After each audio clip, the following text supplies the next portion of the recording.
Oi, galera, tudo certo? Meu nome é Matheus e vai começar mais um vídeo do Bros.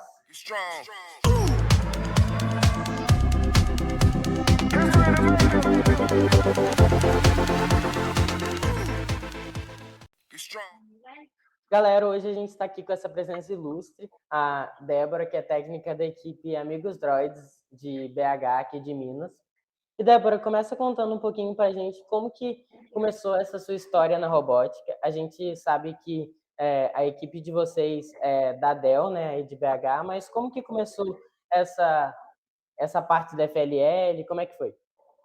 Bacana. Primeiro, vou contar como começou a minha história e como que no processo chegou a Amigos Droids, né? Beleza. Eu conheci o torneio em 2011, o SESI nem operador era ainda do torneio, e foi o meu primeiro torneio, né? E, assim, apaixonei com a proposta, com os valores da FUST, com o que ele traz, não preciso me delongar nisso, que vocês também sabem bem disso.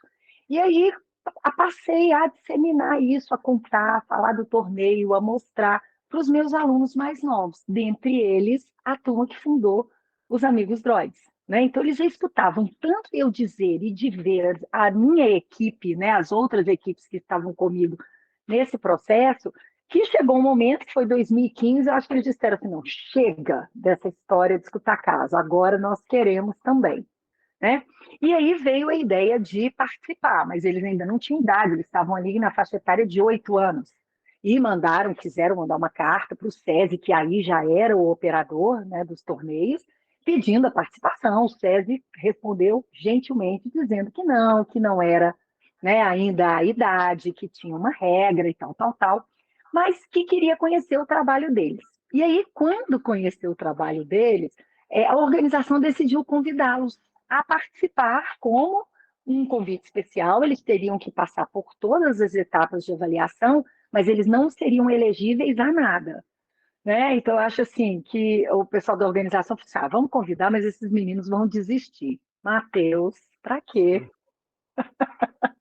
É claro que nós queremos, e aí eles foram de corpo e alma, e assim nasceu, então, os Amigos Droids, né? No primeiro momento, a primeira participação extraoficial, só como convidado, e a partir daí, o ano seguinte já foi como idade, de acordo com as regras, e desde então o movimento e o envolvimento deles com o torneio só cresceu, né? Pela paixão, pelo sentido que isso dá para a vida deles, as gerações que já passaram, dos fundadores, atualmente só existem dois, que é a Clarissa e o Heitor, os outros tiveram passagens, né, e foram seguir outros caminhos, mas essa essência, né, e esse desejo de estar fazendo parte dos torneios da FUST, eu vejo que se manifesta em todas as gerações que vêm fazendo parte da equipe. E como que foi? A gente sabe que hoje a gente tem bastante coisas relacionadas a essa parte, mas como que foi o processo de aprendizado de vocês ao longo desse tempo? A gente sabe que vocês já trabalhavam com essa parte de robótica, os meninos eles já conheciam um pouco por estar nesse universo da robótica dentro da escola de Uhum. vocês, mas como que foi para vocês aprenderem mais sobre isso? Porque a robótica acaba sendo faz parte da FLL ali, mas na FLL é diferente algumas partes, né? Então como que foi isso? Então, Matheus, é um processo diário, né, de aprendizagem, ano após ano, é o aprender com o que você viveu, né, os momentos de torneio são momentos de aprendizagem? São, mas vocês sabem bem a correria que é, né? Está todo mundo ali envolvido com as salas de apresentação, com os áudios, e nem sempre você tem um momento específico para isso. Então, o que foi muito importante para nós? Entendermos o processo, enquanto como funciona o torneio, e a cada ano nos autoavaliar, não só por meio da rubrica, mas por meio das metas que a gente havia estabelecido em termos de avanço da equipe e o que a gente já tinha conquistado ou não. Né? Por exemplo, vamos pegar um exemplo aqui básico do desafio do robô. A meta da equipe seria, por exemplo, fechar a mesa. Né? E isso não foi possível. Por que não foi possível? Né? O que a rubrica do design nos conta disso e o que a nossa vivência nos conta disso? E o que a gente aprendeu com as equipes que alcançaram, que chegaram perto dessa meta que a gente estabeleceu, para a gente descobrir o que a gente precisa para poder alcançar esse espaço. E muito autodatismo, Matheus, porque não tem nada pronto, você sabe disso. né? Não tem um vídeo que você vai seguir o passo a passo e que você vai ter o script de uma equipe bem-sucedida, de um projeto de inovação bem-sucedido. Você vai aprendendo aquilo que você elege como necessário para que o conjunto transforme num sucesso de trabalho ou numa meta batida, que nem sempre é um sucesso, mas você bateu uma meta em função desse processo que você construiu. Com certeza. E qual que foi a maior dificuldade que você enxergava nesse início de vocês, com o passar do tempo? O que que vocês falavam, ah, isso daqui a gente tem muita dificuldade, ou uma coisa que foi difícil para vocês conseguirem adaptar no início, o que que foi? Olha, Matheus, eu vou te dizer que era entender o contexto do torneio. Esse foi o maior desafio para a gente, até a gente conseguir compreender o que, que significava de fato o processo de avaliação. Por quê? A gente ficava muito preso em situações no sentido de que, olha, temos que entregar um projeto. Antes do projeto de inovação era pesquisa, né? Então temos que entregar a pesquisa e uma solução para essa ideia. Ok. Então o foco ficava na entrega. A mesma coisa em relação ao robô. Temos que ter um robô com a melhor performance para poder atuar na mesa de desafios e fazer a melhor quantidade de pontos. O foco ficava muito na entrega desse resultado. E às vezes a gente esquecia do processo, dos mínimos detalhes do processo. Quando que essa chave virou? Quando passou a ser legitimado pela FAST, pela rubrica e pelos processos de avaliação, as necessidades de evidência.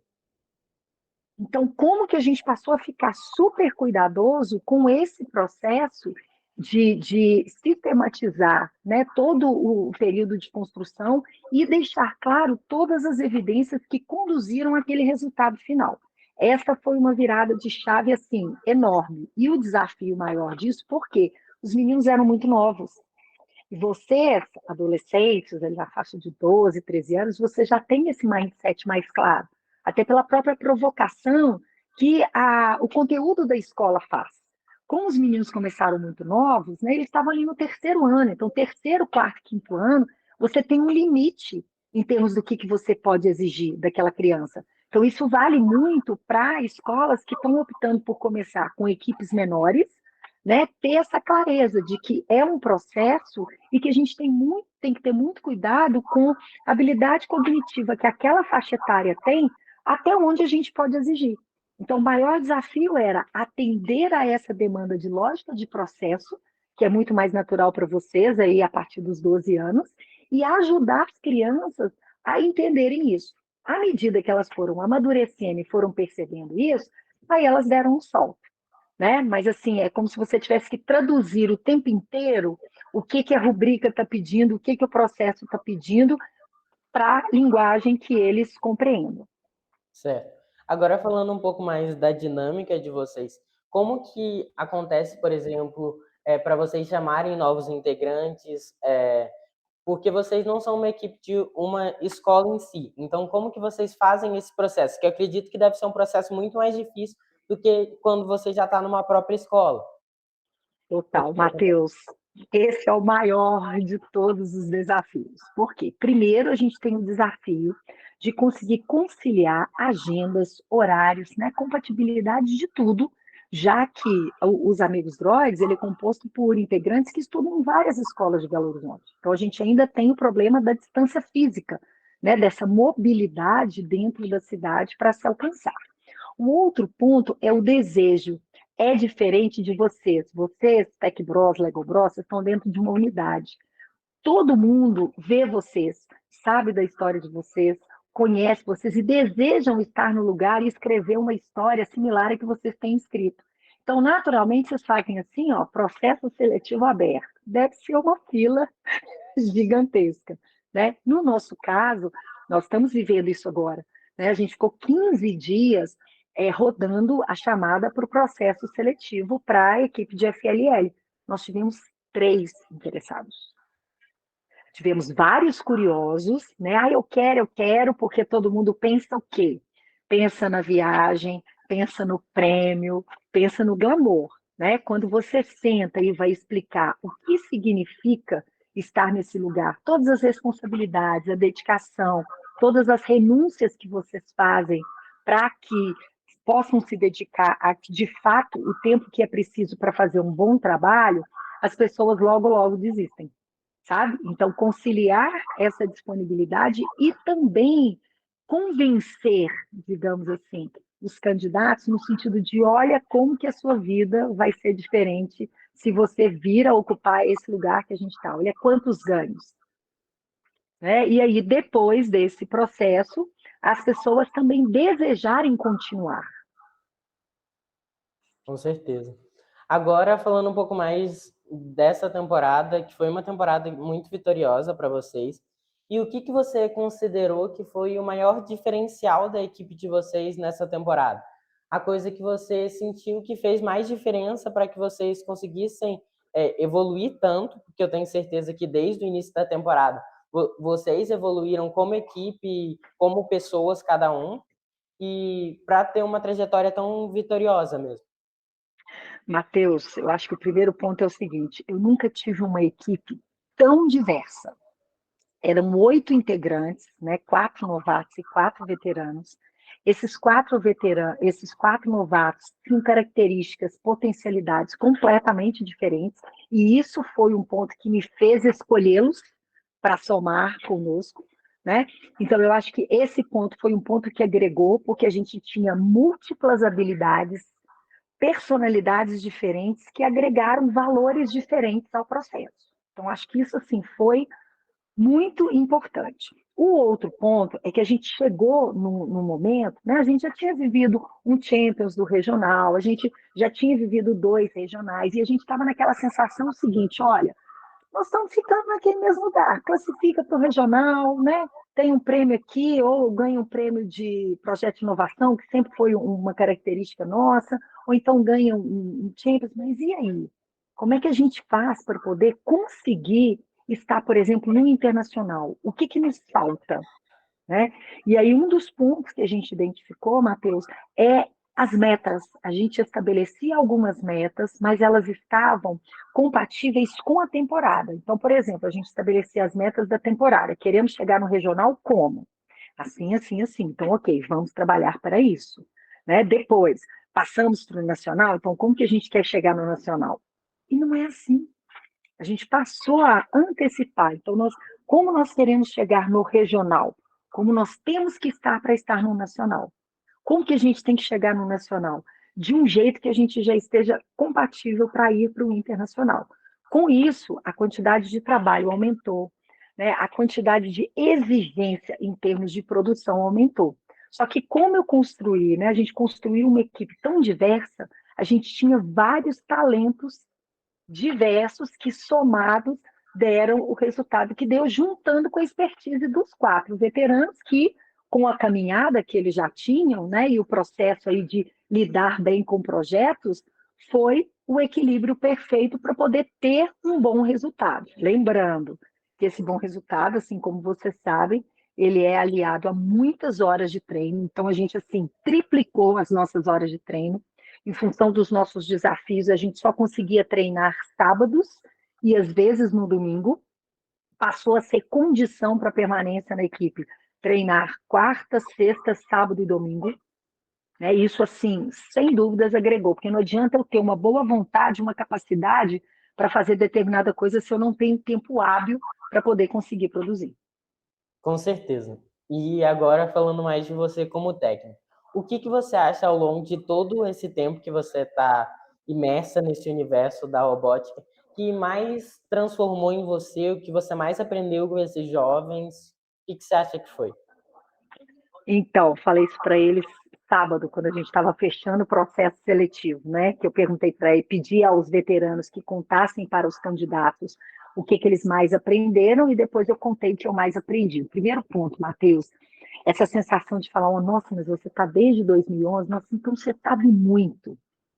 É a humildade de entender que cada temporada é única, que a gente tem uma carga, assim, de vivências, de experiências que vão ser úteis, né? Processos que a gente aprende, como que funcionam bem, sistemas, por exemplo, de organização de material, de preparação de uma apresentação, que a gente sabe que funciona bem, claro que a gente carrega isso, vocês, integrantes, carregam isso, né? E nós, técnicos, também.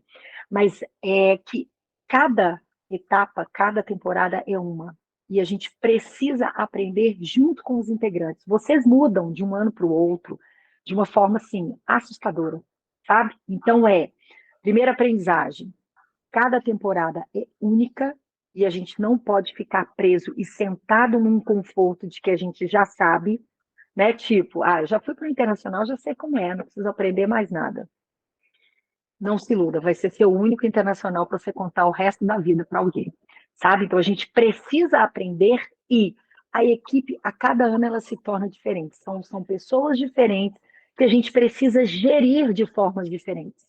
Às vezes, nesse ano, você, Matheus, por exemplo, voltou mais introspectivo, né? Tem alguma situação que está te deixando mais inseguro. Nós, técnicos, precisamos saber olhar para isso e ver como que nós vamos conduzir você junto com a equipe nesse seu momento de vida, porque não dá para virar a chavinha do Matheus e falar, não, Matheus, volta diferente, né? Então a gente tem que o tempo inteiro se autorreciclar e buscar alternativas para gerir aquele momento, aquele tema e aquela equipe. Com certeza. Agora, e como que foi o evento internacional para você? O que você sentiu que foi a maior diferença? Eu acho que você já tinha participado de um FLL Júnior também, mas o que você sentiu Uhum. que foi a principal diferença em relação aos eventos no Brasil? O que você pôde mais aprender nessa experiência e o que a equipe de vocês sentiu a partir disso?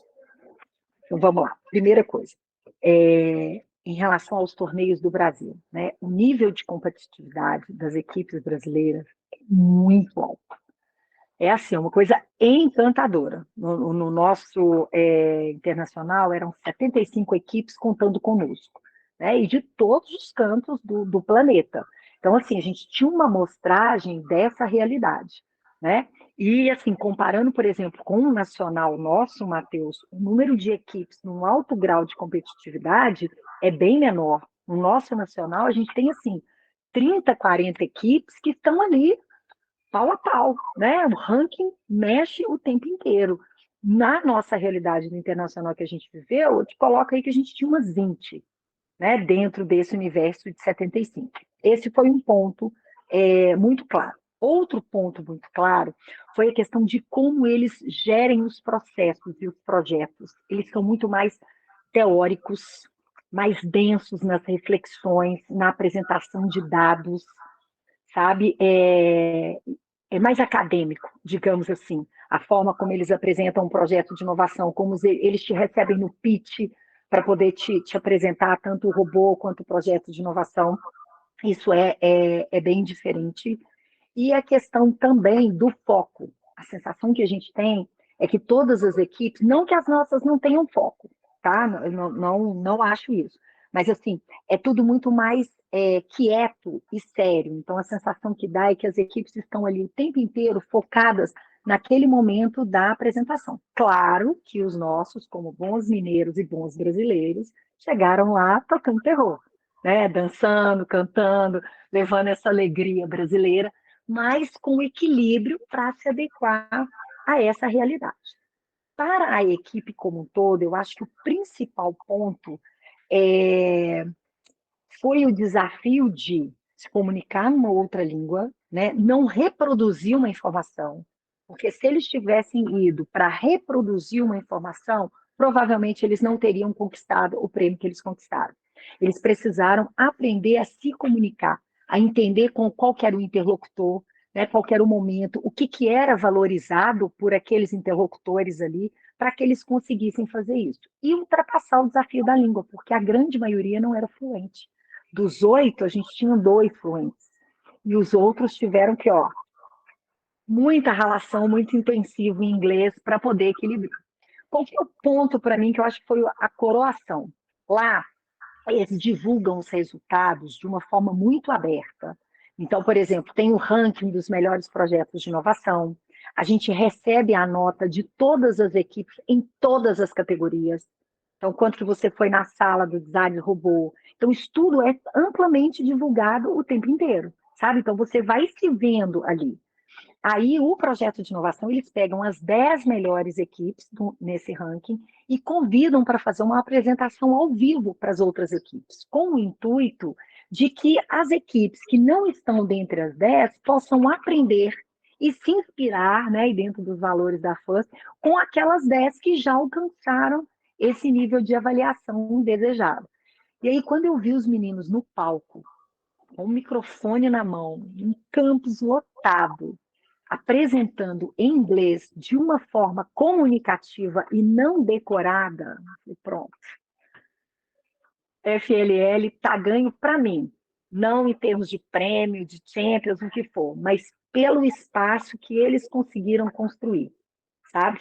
Eu acho que esse foi o grande tchan da temporada como um todo, ver esse resultado. E agora, para fechar, uma dica que você daria para novos técnicos que estão entrando agora no FLL e para novas equipes que estão iniciando, ou às vezes a equipe mudou totalmente, para quem está começando na categoria, o que você daria de dica para essas pessoas? Então vamos lá. Novos integrantes. A gente chega sem saber nada. O que a gente vai aprender depende do caminho que a gente vai seguir, depende do tema que a gente vai escolher para abordar no projeto de inovação, né? Que ferramentas a gente vai ter que aprender. Então, essa disponibilidade para o novo, para aprender, para errar, para poder descobrir onde que foi o erro e alcançar melhorias, pedir ajuda, né? Bater na porta. Olha, me ajuda nisso, eu já vi que você desenvolveu isso. Esse caminho é muito importante e isso é diferente de pedir cola.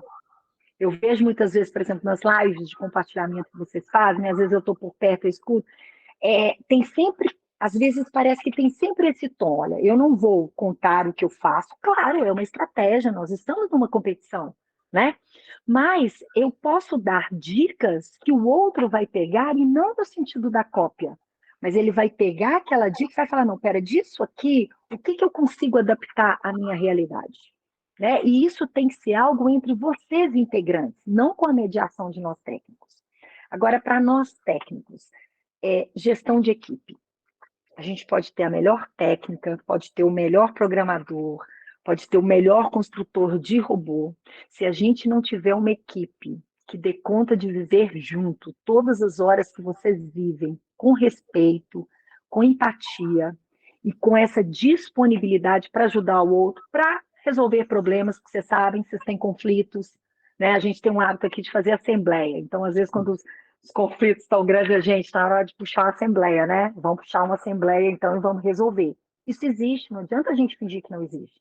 Mas cabe a nós, técnicos, que estamos vendo o processo, fazer a gestão disso. Ver em que momento que talvez o Matheus está precisando de ajuda, que um Heitor está precisando de ajuda, né? E trazer isso para a equipe. E não adianta só a gente deixar na mão da equipe e esperar que isso venha pronto. E isso eu não estou dizendo que a gente tem que fazer. A gente realmente não tem que fazer nada. Mas se eu combinei com você, Matheus, de você estudar a programação de Arduino para poder fazer todo o sistema lá que vocês fizeram do projeto de vocês esse ano, né? Eu preciso voltar para você. Matheus, que pé que você está? O que você avançou? Que ajuda que você precisa? Né? Te ajudar a buscar essas ajudas. E muitas vezes a gente vê que existe essa confusão no momento de uma gestão de grupo. Eu delegar a informação e esperar que ela venha, o compromisso venha pronto. E não, a gente tem que fazer o tempo inteiro esse ir e vir com vocês e apoiar vocês naquilo que vocês estão precisando. Com certeza. Débora, te agradecer muito. Eu tenho certeza que esse vídeo vai ajudar muitas pessoas, muitos técnicos que estão iniciando, novos integrantes, porque acaba que tem gente que fica um pouco perdida. Eu me lembro de como que foi o sentimento de entrar, ter que aprender tudo. Então, tenho certeza que vai ajudar muito. Só agradecer você mesmo, porque é isso. Show, Matheus. Eu que agradeço a oportunidade de vocês, né, o carinho e por me dar esse espaço e por a gente ter a oportunidade de estar, de fato, mostrando o que a FAS tenta tanto nos ensinar por trás desses valores, né? Porque são frases, às vezes, tão pequenas e tão simples que a gente não para pensar na densidade que tem por trás disso e o quanto tudo isso vai fazer a diferença na vida de vocês jovens. Né? O mundo está precisando de jovens que passem por essa vivência que vocês passam pelos torneios da FAST. Então, assim, contem comigo sempre que precisar. Até mais, Débora. Muito Até obrigado. mais, Matheus. Um abraço. Tchau. Tchau.